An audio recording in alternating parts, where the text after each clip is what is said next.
And I'd like to thank the organizers of this panel and the conference, the OTPON, of course. My paper follows on this morning's papers. We were talking about the importance of Tlingit artists in the early 20th century, artists who haven't received enough attention in the record. And I'm actually going to talk a little bit about an artist who has been talked about a lot already, Charles Edenshine. But what I want to look at today a little bit is some of the work he made that has been disregarded over the generally in scholarship, and look at some Tlingit examples that follow this type of artwork. And I invite you to educate me on more Tlingit examples of these kinds of artwork. Tlingit and Haida art of the late 19th and early 20th century absorbed and incorporated many of the visual signifiers of the period, whether indigenous or imported in origins, and the resulting imagery became an integral part of native expression. Ethnographers of the times recognized both the external influences and the incorporative abilities of artists, but they denigrated the works that included Euro-American imagery of mimicry or indiscriminate copying, rather than considering how those forms and motifs were ubiquitous in the life of native artists at the time, and how they might have been used in order to express or even mediate intercultural relationships. Northern Northwest Coast art that incorporates Euro-American designs, or what I'm calling unexpected imagery, must be considered not as a distinct category separate from traditional style, but as an integral part of the full aesthetic expression of modern artists of the late 19th century. A period, as we've heard this morning, of great flux and difficulty, when artists were grappling with fundamental changes in social practice and artistic expressions. And suspicions about these unexpected kinds of imagery. I'm fine. No, it's not good. This is better. That's better. I can the slides are the best thing to look at. Today's artists still grapple with these suspicions about what are unexpected imagery in Northwest Coast art. Northwest Coast art that incorporated Euro-American imagery was for many years shunned by collectors and historians, relegated to these categories of non-traditional or culturally ignored in studies of the artworks and in publications, and so were not fully accessible to later artists who were looking back in books, because these things were ignored by people who were publishing them. The essentialist theories of anthropologists during the late 19th and early 20th centuries demanded that pieces that didn't have a place in what they deemed were traditional culture be left out of examinations and publications about those cultures. Any item made for sale was excluded. Scholars considered native cultures through these Victorian ideas of race, where cultural hybridity was deemed degenerative or corruption of pure form of what they imagined to be a static, not dynamic, pre-contact culture. Objects that reflected cross-cultural interactions complicated their attempts to reconstruct the history of what they were putting together as the right picture of how the art had been. However, the examination of First Nations artwork made for the market, tourist art for sale, has gained a lot of acceptance over the last 40 years. There's much more writing about it. And similarly, new considerations of how Northwest Coast artists engaged with other cultural forms and ideas are gaining much more attention in current studies. So this essay looks at these intercultural influences in Haida and Tlingit art, imagery from many international sources. So you have the back of one of the big early European sailing ships, and that Victorian floral work. These are rubbings from the chairs in Father Duncan's cottage in Metlakatla. We know artists had many international sources that inspired them. European silver plate, pictures from London Illustrated News, and this fuzzy picture is a detail of the image of Star House in Masset, and they had a whole back wall full of clippings from various books and newspapers. And I argue for an understanding of this kind of imagery as fully integrated with the experiences of artists of today, of that time. Artwork from the late 19th century combined the use of Indigenous and Euro-American imagery and reveals this exposure to a wealth of images that inspired artists. It reflects their interests and the demands of both Indigenous and non-Indigenous audiences. Certainly there were artworks that were geared specifically for certain audiences, and some that crossed the boundaries of both, as Steve was talking about earlier. Silver jewelry, for instance, could serve both markets, as we've seen with Rudolph Walton's work. There were many designs that were suitable for Native community patrons, and others for non-Native collectors, and designs that crossed both those. And of course, after missionary influence that discouraged tattooing and other body adornments, bracelets took on this role as the way to show crest designs, and this one was specifically reported as being designed to do that. And bracelets could provide what Haida filmmaker Marianne Jones called, eloquently writes, quote, an alternate resting place for the secret language of ancestry, unquote. So this paper is an extension of research that I did for the Charles Eden Shaw show that's at the Vancouver Art Gallery right now. And I want to look at these issues with particular attention to Eden Shaw's artwork, because although he's gotten maybe the most scholarly attention of any artist, these kinds of images have not received that kind of attention. But there are other examples from lesser known artists, some of the artists we talked about this morning, Haida, Kaigani, Haida, and Tlingit artists. There's no doubt that Eden Shaw was a master artist, a skilled jeweler who brought his precision of fine detail and command of design space to all the media in which he worked. But he was not the only great artist of the time. As we've seen, and like his contemporaries, he was a man of the period. He responded to a world greatly in flux, with cultural upheaval as well as new economic opportunities. So there are many descriptions of Eden Shaw as being the quintessential Haida artist, or exemplifying this golden age that we've critiqued this morning. But in fact, these kinds of pieces reflect the cosmopolitan nature of being a professional artist on the Northwest Coast, as many of these people were that we discussed this morning. I'm sure there's more Tlingit examples of these kinds of artwork, and I would love to hear about them. While many of the objects Eden Shaw made were in keeping with the practices of earlier generations, he was also inspired to cast his extensive knowledge in materials and shapes that were new to Haida art, but in keeping with Haida traditions of innovation and adaptation. When argillite carving started, of course, they recorded all of the new experiences that people had. They reflected the eccentric world that the Haida experienced on board European sailing ships. They included interactions with ship captains and traders. And they reflected a real close attention to detail. So the carvings on shipboard, or if you can see, even the calico patterns of the fabric are recorded in these argillite carvings, beautiful hairstyles. And these two examples are not by Eden Shaw, but earlier artists who are, as yet, their names are unknown.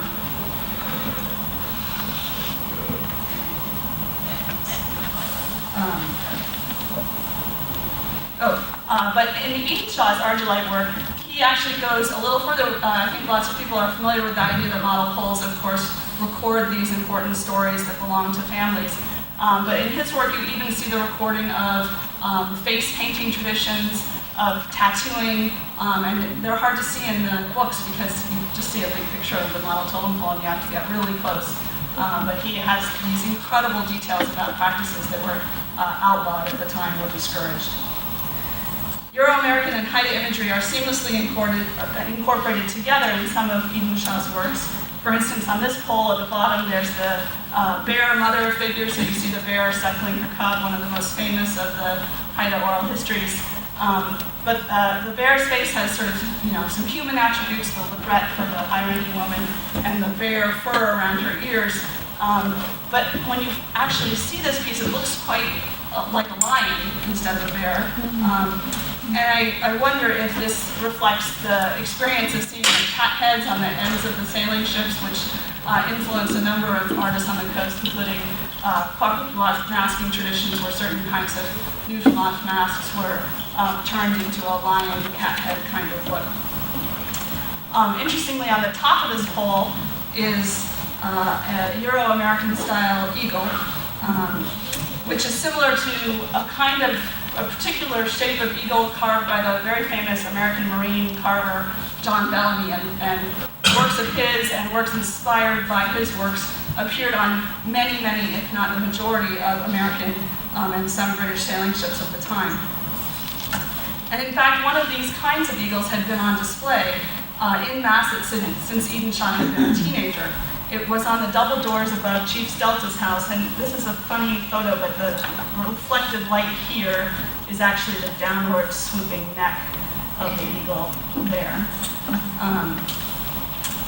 And this piece came from the ship the Susan Sturgis, which was raided in 1852 by the people of Masset, including Albert Edward Edenshaw, Charles Edenshaw's uncle, and taken as a prize and put above the doors of Chief Stelz's eagle house in Masset.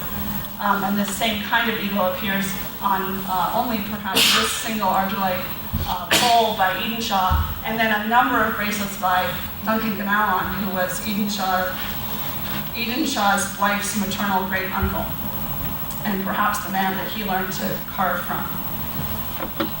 Scrimshaw work and other Euro-American sailors' specialties certainly inspired one particular aspect of Edenshaw's carving, canes with ivory handles, these walking sticks that the sailors used and sold. And Edenshaw made a number of canes with both Haida and Euro-American imagery on the top, some with these fists, and if I had a back view, you can even see the veins sort of pulsing on the back of the fist. It's amazing detail. Edenshaw told James Swan, who collected this one, that this combination of snake and fist had been inspired by an illustration of the La'aquan that he'd seen in a newspaper, and subsequently he cut that out and he put it up in his carving shed, and it was influential to him. And the handle of this cane, so that they've been separated over the years, but they've just come together for the first time in the Vancouver Art Gallery exhibit, and they do fit together. The handle of the cane is this exquisite rendition of P.T. Barnum's famous Jumbo, the elephant, who was known to Edenshaw from newspaper illustrations that gave an account of the elephant's journey from London to the United States. And instead of having like the big pachyderm ears, he's turned the ears into these sort of flowing Victorian scrollwork, and wasn't constrained by the actual thought of this animal he'd never seen. While Edenshaw excelled in the quality of his production, artworks modeled on images in books and newspapers are not unique to Edenshaw. Other carvers on the Northwest Coast produced works inspired by popular images of the day. So we have here a silver bracelet. This is a unicorn and a lion of the British coat of arms. Another one with a lion. This is a Sphinx by Simeon Stilta, the Haida artist, made from an illustrated Bible. And it doesn't have the body because it was just a straight-on view, so there was no understanding of the cat back of that. There's other wonderful pieces. This is a whole bed frame, the sides and the back of the bed frame in the Canadian Museum of Civilization with this gorgeous floral work, and again the lion and the unicorn from the British coat of arms. And it wasn't obviously just Haida artists who were inspired. I'm sure many of you are familiar with these Tlingit virtuoso pieces in basketry. This hat, also a goblet. These are in Russian collections, a goblet and a top hat. And these are the anonymous contemporaries, that haven't received the attention, but it shows that he wasn't alone in his creativity and innovation. Edenshaw, like other artists of the time, including Tom Price and John Robson, incorporated floral and scroll works, and English language letters sometimes. Edenshaw's daughter said that floral and leaves, flowers and leaves, she called them, were so popular that Edenshaw got really bored with doing them. So his name has overshadowed other people's, other artists from the time. But new research shows, this is one of Edenshaw's chests with the floral work. Other artists were incorporating these designs as well. An artist who's an incredible silversmith and hasn't received much attention, Duncan Gnawan. There's a number of pieces that have been attributed to Edenshaw in the past, and I think scholars today are trying to go back and correct the mistakes of things being over-attributed to the one famous name on the coast, and Zach Jones brought that up this morning.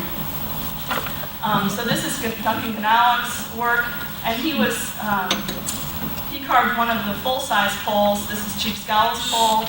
You can see it at the Totem Heritage Center in Ketchikan.